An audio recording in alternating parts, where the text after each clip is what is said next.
Europe is steps ahead of the rest of the world in its initiative to go green, with the European Union committing to some of the boldest renewable energy goals out there.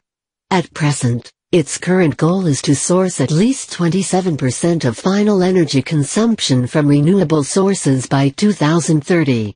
However, a new report from the EU Commission, which was leaked to The Guardian, shows that this goal is set to be farexceeded, with the EU nations sourcing an incredible 50% of its energy from renewable sources by the year 2030. As The Guardian shares, about a quarter of the EU's electricity comes from renewable sources at present. But the EU also has another goal of reducing carbon emissions by 40% of their 1990 levels, and notes that reaching the European Union 2030 energy and climate objectives means the share of renewables is likely to reach 50% of installed electricity capacity. Habitat summarizes that this means an overhaul of the continent's electricity grid will need to come sooner than anticipated for it to keep pace with the transition to renewable energy sources.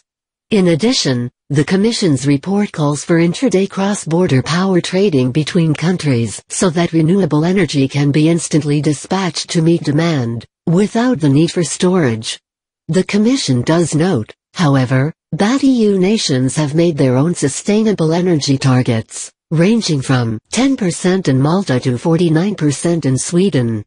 In addition, the 27% goal for 2030 was made as a non-binding agreement, and the Netherlands, the UK and France may miss their own individual goals.